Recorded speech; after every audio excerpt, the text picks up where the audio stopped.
great soup. But to operationalize your compulsory licensing, as I said, we need to revive our public sector undertakings. That is another important option. So I think I'll stop there. Thank you.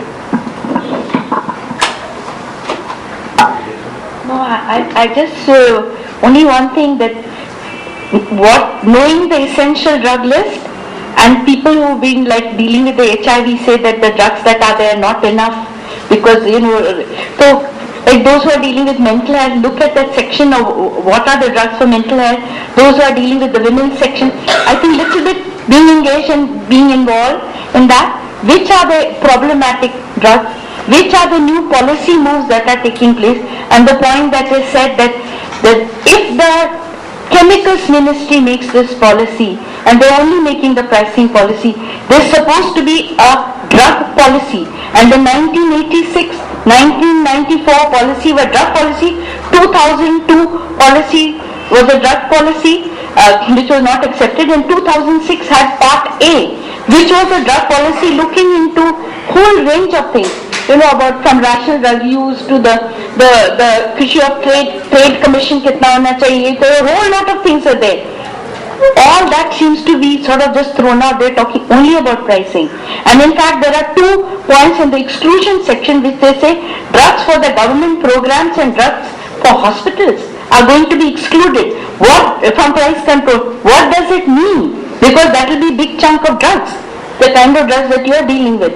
So if that is going to be excluded from price control, what will be the implication? And we are trying to find out what this thing that means. And the thing about the counterfeit agenda, the attack on Section 3D, what is going to come under Indo-EU Free Trade Agreement is coming in February.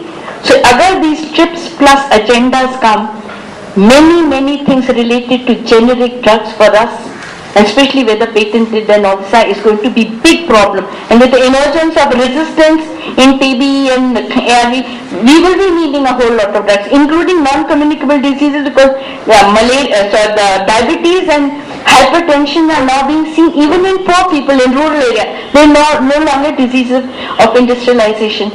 So rational drugs, essential drugs, we all, no matter what we are doing, basically pitch for it, and asking for a rational drug policy, a rational health policy, and a rational pricing policy, and also anything that is a bakwas, whether it is endosulfan, pesticide, GM, whatever, needs to be thrown out.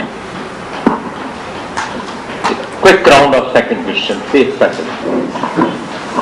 Doctor सभा साहब, जो आपने कहा कि आज की घड़ी में जो दवा 1.95% गवर्नमेंट खरीद रही है, बाजार में 17 रुपए की मिल रही है, वो आज की परिस्थिति है।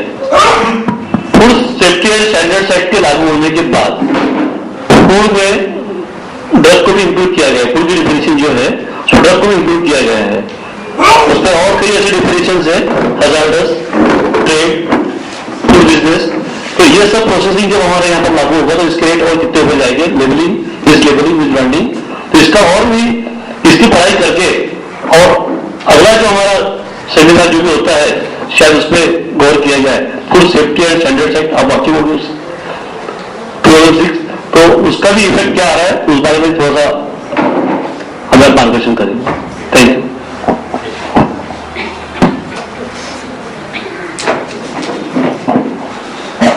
Just a quick question to Chinu or Dr.